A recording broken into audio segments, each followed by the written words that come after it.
Bonjour et bienvenue dans ce nouveau top 4 qui traite cette fois-ci des jeux coopératifs. Donc comme d'habitude, une sélection personnelle qui j'espère vous plaira. A tout de suite. Alors on commence le top 4 déjà par une sélection. Donc il y a une sélection qui est faite en fait sur différents critères. Nous avons ambiance, familial, expert et enfant. Donc là on commence tout de suite par un jeu familial, parce que je les avais tout de suite en main. Les pandémies et avec toujours du même auteur, tout ce qui est l'île interdite et désert interdit.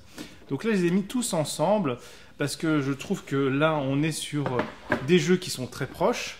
Donc en fait on joue tous ensemble contre le plateau, un grand classique du jeu coopératif et le principe même du coopératif, sauf que cette fois-ci, là, dans Pandémie, nous avons fait plusieurs maladies qui sont propagées dans le monde, et le but c'est que tous ensemble, vous arrivez à éradiquer toutes ces maladies. Donc c'est un jeu qui est assez simple, mais où il y a pas mal de choix plutôt stratégiques et des choix tactiques à faire. Donc un coopératif qui va être basé sur la réflexion et en fonction des thèmes. Là, les maladies, nous avons l'île interdite qui est fait par le même auteur, qui va être plutôt donc là sur une sorte de voyage plutôt trésor et aventure. Donc nous avons tous ces jeux-là qui sont vraiment très très proches. Et donc j'ai mis un peu toute la gamme là comme une sorte de gamme ambiance familiale plus, enfin une gamme familiale plus. Cette fois-ci, un peu plus expert. Alors là, mon choix était assez difficile. J'ai mis Andorre.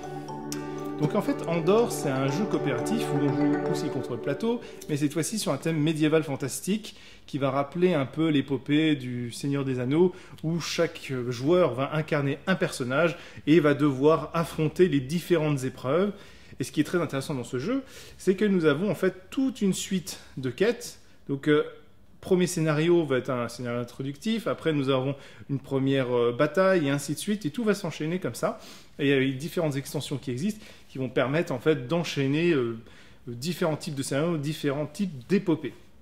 Alors c'était assez difficile de choisir des différents jeux parce qu'il y en a plein qui existent. Il y a aussi Descent qui existe aussi dans un jeu coopératif, mais là j'ai choisi celui-là sur Andorre parce qu'on est 100% coopératif. Il n'y a pas un affrontement binaire entre un maître du jeu et des joueurs. Donc là on est vraiment 100% joueurs.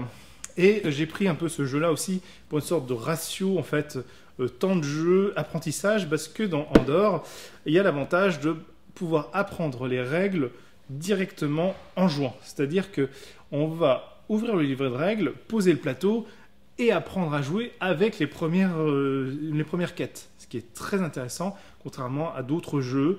Je pense par exemple à Horror Arkham qui dure 3-4 heures, qui nécessite quand même beaucoup de temps de préparation et beaucoup d'apprentissage. Là, je trouve que c'était un bon compromis pour la catégorie expert. Partons cette fois-ci dans le jeu d'ambiance. Donc là, au niveau du coopératif, les choix sont beaucoup plus restreints et il y a beaucoup de jeux qui existent, mais rien ne vaut le Hanabi. Hanabi, en fait, j'aime beaucoup.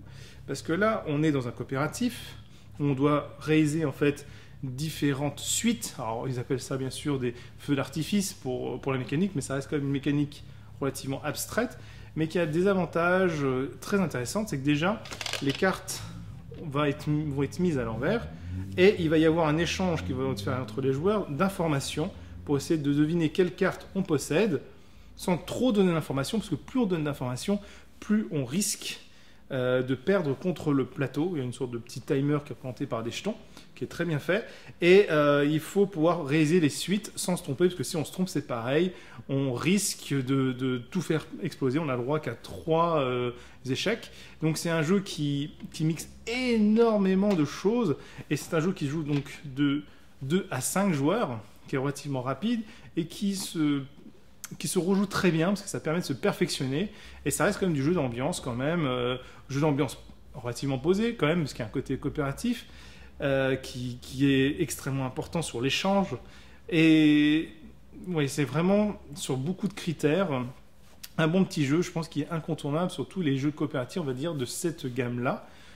Donc Hanabi, un jeu que je conseille fortement. Et maintenant la catégorie enfant. Alors là, les jeux coopératifs c'est, je dirais, quelque chose de très important pour les enfants.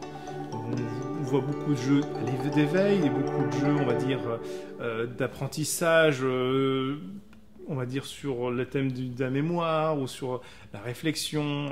Là, en fait, dans le bal des coccinelles, on joue vraiment en coopération. Donc là, j'aime beaucoup parce qu'il y a un mélange en fait entre mécanique de jeu, manipulation et coopération. Donc ça, je trouvais que c'était un très bon compromis entre tous ces différents critères. Pour présenter rapidement, donc c'est un jeu qui joue à partir de 4 ans. Donc ils mettent de 2 à 6 joueurs. C'est vrai qu'après, au-delà, quand les enfants sont trop nombreux, c'est difficile de canaliser en fonction de l'âge. Mais c'est un jeu qui n'a pas réellement de limite. C'est-à-dire qu'en fait, on va tourner une petite roulette qui va nous dire quelle coccinelle on a le droit de choisir. Et les coccinelles, en fait, vont se visiter. Alors, vous allez visiter, en fait, l'une des coccinelles, pardon. Et si elles se font un petit bisou, elles vont pouvoir s'échanger les petits pions qui sont dessus. Donc, je ne sais pas si on voit très bien dessus. Donc, c'est un jeu qui est très bien fait, parce qu'en fait, les coccinelles sont aimantées. Et soit elles s'attirent, soit elles se repoussent. Donc, il y a un petit côté mémoire, où il faut qu'il se rappelle quelle coccinelle va avec laquelle, sachant qu'il y a énormément de possibilités différentes. Donc ça demande un petit peu de réflexion, ça ne s'apprend pas en 2 secondes, même si c'est un jeu pour à partir de 4 ans, ça demande quand même un petit peu de réflexion.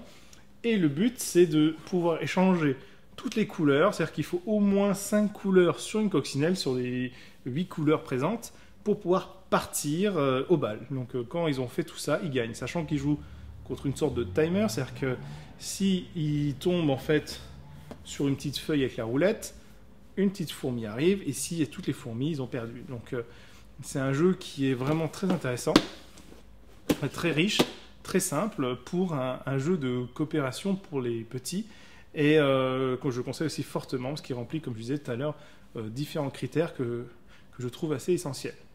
Je vous remercie d'avoir regardé ce top 4, j'espère que cela vous a plu. Comme je le dis souvent, ce sont des tops subjectifs qui me concernent surtout moi, d'après mon expérience et mon observation du monde du jeu depuis plusieurs années. Et je vous dis donc à bientôt sur d'autres vidéos. N'hésitez pas à visiter notre chaîne.